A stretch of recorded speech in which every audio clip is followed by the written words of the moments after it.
Defence defence defence सभी investors के दिमाग में यही एक सेक्टर घूम रहा है। इसीलिए हम ये वीडियो लेके आए हैं ताकि आप अपनी रणनीति डिफेंस सेक्टर के लिए क्लियर कर सकते हैं। इस वीडियो में we will discuss all the various types of defence stocks, उनके प्रोस्पेक्ट्स क्या है और कौन से ऐसे स्टॉक्स हैं जहां पर आपको फोकस करना चाहिए। तो पहले फ्रेंड्स, वेलकम टू आवर पैसा स्मार्ट चैनल और आपका बहुत स्वागत है इस चैनल को सपोर्ट करने के लिए। और ये जो सेक्टर है वो काफ़ी फोकस में है, इसीलिए हम इस वीडियो को लेके आए हैं। और इस वीडियो में बहुत सारे नुआंसेस है, बहुत सारे ऐसे एस्पेक्ट्स है जो हम आपके साथ में डिस्कस करेंगे, स्पेशली वैल्यूएशंस लोकल इन्वेस्टर्स के लिए और ग्लोबल इन्वेस्टर्स के लिए कौन से स्टॉक्स अच्छे रहेंगे, उनके वैल्यूएशंस क्या है, ये भी हम डिस्कस करेंगे। Apart from that we will also talk about all the companies in the defence industry और उनकी खास बात क्या है, इसलिए प्लीज़ अंत तक ये वीडियो देखिए। Deepan Mehta is joining us now, Director at Elixir Equities. Dipan Mehta. We have Dipan Mehta. Welcome on board Dipan Mehta. The Dipan Mehta. Dipan Mehta. Dipan Mehta. Deepan Mehta is with us. The market big voice में Dipan Mehta. पहले तो ये जो sector है, defence sector है, वो काफ़ी नया सेक्टर भी है और काफ़ी छोटा सेक्टर है। क्या आप जानते हैं कि जो लिस्टेड डिफेंस सेक्टर स्पेस है उसकी मार्केट कैपिटलाइजेशन केवल 10 लाख करोड़ है। जी हाँ, पूरी एनएसई की मार्केट कैपिटलाइजेशन 4 करोड़ 40 लाख है, 440 लाख है। लेकिन ये जो सेक्टर है इसकी मार्केट कैपिटलाइजेशन केवल 10 लाख करोड़ है, यानी कि about 2.5% of the market capitalisation is in defence stocks. लेकिन इसका जो अटेंशन है वो काफ़ी बड़ा है because of all the events which have taken place in the country. अगर आप टीवी पे बार बार देखेंगे all the kind of defence equipment which have been put to use in Operation Sindoor, aircraft देखेंगे, आप अगर आर्टिलरी देखेंगे तो आपको लगेगा कि ये जो सेक्टर है इसका स्कोप बहुत ही बढ़िया है, क्योंकि इंडिया ज़रूर से चाहता है that we must become atmanirbhar as far as our defence equipment is concern. ये नेशन की सिक्योरिटी के बारे में है, इसीलिए गवर्नमेंट कुछ भी करेगा, जितना भी पैसा लगेगा, they will invest and they will encourage this sector so that we are at least completely I would say self satisfied when it comes to technology and manufacturing. लेकिन दोस्तों, ये जो सेक्टर है इसके अर्निंग्स काफ़ी वोलेटाइल है। थोड़ा ये सेक्टर आप समझिए। तो ये जो सेक्टर है it is depend on the government buying the equipment from the companies, चाहे वो पब्लिक सेक्टर हो या प्राइवेट सेक्टर हो। The defence contractors their prospects are dependent directly on government spending. अगर गवर्नमेंट ऑर्डर देती है तो 2-3 साल तक उस कंपनी की रेवेन्यूज़ और प्रॉफिट्स अच्छी रहती है। लेकिन अगर ऑर्डर्स डिले हो जाते हैं या कैंसिल हो जाते हैं then definitely the prospects of this industry get affected. अगर आप पिछले 5-10 साल का ट्रैक रिकॉर्ड देखेंगे ऑफ द लिस्टेड प्लेयर्स, आप देखेंगे कि काफ़ी वॉलेटिलिटी है उनके अर्निंग्स में, and that volatility is because of the order book position of these companies and the order books which are given by the government. दूसरी बात यह है कि टू गेट दी ऑर्डर काफ़ी सारे टेस्ट और काफ़ी सारा paper work and there is a proper system way by these vendors are selected. और कभी कभी ऐसे भी होता है कि इतनी सारी तैयारी करने के बाद भी वो डिफेंस कंपनी और वो डिफेंस कॉन्ट्रैक्टर को ऑर्डर नहीं मिलता है। तो एक बात तो सही है कि ये जो सेक्टर है वहाँ पर काफ़ी वॉलेटिलिटी रहती है, और अगर कोई सेक्टर में वॉलेटिलिटी रहती है अर्निंग्स में तो हमेशा इन्वेस्टर्स को इसके लिए जो प्राइस अर्निंग मल्टीपल जो वैल्यूएशन है वो कम देना चाहिए, ना कि ज़्यादा। We always pay a higher valuation for secular compounding growth stories and lower valuation where there is a lot of earnings volatility, क्योंकि अगर अर्निंग्स वॉलेटिलिटी है तो फिर स्टॉक प्राइस भी ऊपर नीचे काफ़ी होगा। और ये जो है it is difficult for investors to absorb and to manage. दूसरी खास बात ये इंडस्ट्री की ये है कि ये जो इंडस्ट्री है वहाँ पर अगर आपको ऑर्डर मिल भी जाते फिर भी आपको मैन्युफैक्चरिंग करना पड़ता है। अगर आपके प्लांट कैपेसिटी नहीं है तो you have to expand the plant capacity, you have to execute the orders and only then you can book the revenues. ऐसा नहीं है कि आपको आज ऑर्डर मिल गया और कल से आपको सीधा सीधा उसका रेवेन्यूज़ चार्ज हो जाएगा। कई सारे ऐसे प्रोडक्ट्स हैं जैसे कि वॉरशिप्स है या एरोप्लेन्स है जिनका प्रोडक्शन 2 तो 3 साल 5 साल भी तक चलता है, और इसकी वजह से जो रेवेन्यूज़ है they are more back ended when the actual product is ready to be delivered to the customer. तो ये बात भी आपको समझनी चाहिए कि there are execution related challenges also in the industry. इसलिए बड़े बड़े ऑर्डर आते हैं, वो नहीं समझ लीजिए कि सीधा वो ऑर्डर रेवेन्यूज़ में कन्वर्ट हो जाएगा। They take 2, 3, 5, 10 years also to execute. और इस बीच में कई सारे रिस्क फैक्टर्स है कि गवर्नमेंट जो है they can also change their policies, और ये जो ऑर्डर्स है they are going into other bigger orders as well and there could be execution delays as well. तो ये भी एक रिस्क फैक्टर है इस इंडस्ट्री में। चलिए आगे चलते हैं और डिफेंस सेक्टर के सब सेक्टर्स क्या है वो समझते हैं। तो जो सब सेक्टर्स है और कौन सी कंपनियां उसमें है ये भी हम डिस्कस करेंगे। तो पहला जो सब सेक्टर है दैट इज एरोनॉटिक्स, उसमें केवल एक कंपनी है, हिंदुस्तान एरोनॉटिक्स लिमिटेड। उसके बाद there are the PSU electronic और electrical equipment defence equipment manufacturing companies जैसे कि Bharat electronics and Bharat dynamics. फिर शिप बिल्डिंग कंपनीज है जैसे कि मझगांव डॉक्स, गार्डन रीच और कोची शिपयार्ड। उसके बाद प्राइवेट सेक्टर डिफेंस कॉन्ट्रैक्टर्स भी है जैसे कि जेन टेक्नोलॉजीज, डेटा पैटर्न्स, फिर आस्ट्रा माइक्रोवेव, पारस डिफेंस। ये भी सभी कंपनियां रिसेंट लिस्टिंग है और काफ़ी अच्छा प्रदर्शन दिया है इन्होंने मार्केट्स में। फिर कुछ मटेरियल कंपनीज है जो एक्चुअल मटेरियल बनाती है, एक्सप्लोजिव्स बनाती है या फिर मेटल बनाती है जैसे कि सोलार इंडस्ट्रीज़ है और मिश्रा धातु है। और फिर और कई सारे ऐसे भी सेक्टर्स है और ऐसे भी कंपनीज है which get a small percentage of the revenues from defence, लेकिन इसको हमको अवॉइड करना चाहिए।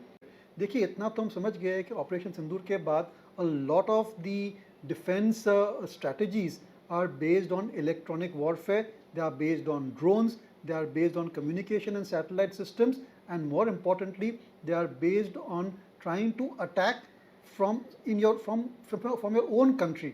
तो पहला जो सेक्टर है विच इज़ एरोनॉटिक्स, उस पर थोड़ी चर्चा करते हैं और ये हमारा जो एक्सेल फाइल है उस पर करीब से आप ध्यान दीजिए, काफ़ी सारे अट्रैक्टिव डेटा पॉइंट्स यहाँ पर है। तो पहला जो सेक्टर है विच इज़ हिंदुस्तान एरोनॉटिक्स और यानी कि एरोनॉटिक्स सेक्टर। तो HAL is the largest company, in fact HAL जो है Hindustan Aeronautics is the largest defence company. इसकी मार्केट कैपिटलाइजेशन 3,16,000 करोड़ है और about 30% of the total defence stocks market capitalisation. ये जो कंपनी है वो फाइटर प्लेन्स बनाती है, हेलीकॉप्टर भी बनाती है और इसकी ऑर्डर बुक पोजीशन करीब 1,84,000 करोड़ यानी 1,84,000 करोड़ है, which is about 6 times it's trailing 12 month revenues. लेकिन ये जो है इसकी प्राइस अर्निंग मल्टीपल करीब 36.52 टाइम्स है और ये जो stock it has been a fabulous wealth creator over the last 3-4 years और सो। लेकिन ये जो P मल्टीपल है क्या ये रीजनेबल है कि नहीं, ये हम डिस्कस करेंगे when we go to the valuation sector of the valuation of the entire sector later in the video. दूसरा जो सब सेक्टर है हमारा that is relating to electronics. तो यहाँ पर दो कंपनियां हैं, भारत इलेक्ट्रॉनिक्स और भारत डायनामिक्स। भारत इलेक्ट्रॉनिक्स जो है that manufactures radars, electronic weapon systems, communication systems and many other related products which go into electronic warfare. Bharat dynamics जो है वो काफ़ी इंटरेस्टिंग कंपनी है। They are the ones making the actual guided missiles and the torpedoes जिसका काफ़ी हद तक use हुआ था इन दिस पर्टिकुलर skirmish और event which was there on the border. तो भारत इलेक्ट्रॉनिक्स जो है इसकी मार्केट कैपिटलाइजेशन 2,51,000 करोड़ है और इसकी जो रेवेन्यू विजिबिलिटी है that is about 3 years। Bharat dynamics की रेवेन्यू विजिबिलिटी यानी कि orders as compared to trailing 12 month revenues is 8.55 times और इसके भी P मल्टीपल देखेंगे तो काफ़ी एक्सपेंसिव है। Bharat electronics goes eight 50 times and Bharat dynamics is going eight 115 times. उसके बाद हमारे 3 शिप बिल्डर्स है, मझगांव, कोचिन और गार्डन रीच।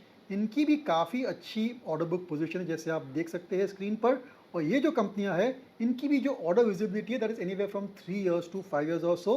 लेकिन ये जो शिप बिल्डर्स है उनकी भी वैल्यूएशन काफ़ी एक्सपेंसिव है एट 46-55 एंड अबाउट 48 टाइम्स और देयर अबाउट। फिर आते हैं हमारे private sector defence equipment companies. ये जो कंपनियां हैं their prospects investors perceive them to be excellent क्योंकि ये जो कंपनियां हैं they are focused on electronic warfare, they are focused on radars, they are focused on radio frequency equipment, they are focused on satellite communication.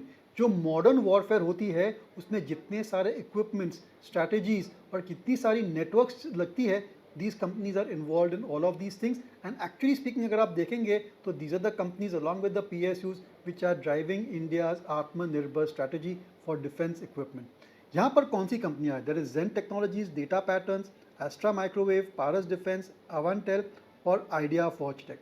ये जो सभी कंपनियाँ हैं उनकी खास बात यह है कि they are engaged in producing some very high tech products। तो जो हमारी कंपनी है Zen Technologies वो ट्रेनिंग सिमुलेटर्स बनाती है which help train the soldiers in how to manage a tank or how to manage certain types of defense equipment। ये जो company है it also manufactures anti-drone systems। फिर दूसरी company है Data Patterns जो कि रेडार्स बनाती है, कम्युनिकेशन सिस्टम बनाती है और छोटे छोटे सैटेलाइट्स भी बनाती है which are very useful in electronic warfare। Then there is Astra Microwave which is into radars as well और कम्युनिकेशन सिस्टम भी बनाती है। फिर पारस डिफेंस है जो कि पेरिस्कोप बनाती है जो सबमरीन में जाता है और उसके अलावा they manufacture cameras and border defence systems to prevent intrusion and also they are into anti drone systems. Then there is Avantel which is into satellite and high frequency communication और एकमात्र लिस्टेड कंपनी है आइडिया फॉर्ज जो कि actually drones बनाती है। लेकिन ये जो कंपनी है इसके FY25 के परफॉर्मेंस बहुत ही ख़राब थे because they did not get any orders from the defence ministry. तो ये जो मैंने पहले कहा था कि ये जो सभी कंपनियां हैं they are all riding on very high order book position from the government, और अगर ये ऑर्डर्स नहीं आते हैं फ्यूचर में then definitely the prospects of these companies can certainly get impacted. खास बात ये भी है कि जो हमारे प्राइवेट सेक्टर डिफेंस कंपनियां हैं उनके पी मल्टीपल्स आप देखेंगे तो बहुत ही एक्सपेंसिव है। जैसे कि Zen Technologies is going at 69 times, Data Patterns 80 times, Astra Microwave 63 times, Paras Defence 97 times, Avantel 52 times, और आइडिया फॉर्ज की तो ऐसी कोई खास प्रॉफिटेबिलिटी नहीं है, इसलिए उसके पी मल्टीपल हम कैलकुलेट नहीं कर पाते। तो ये थी कंपनियां in the private sector defence electronics sub sector.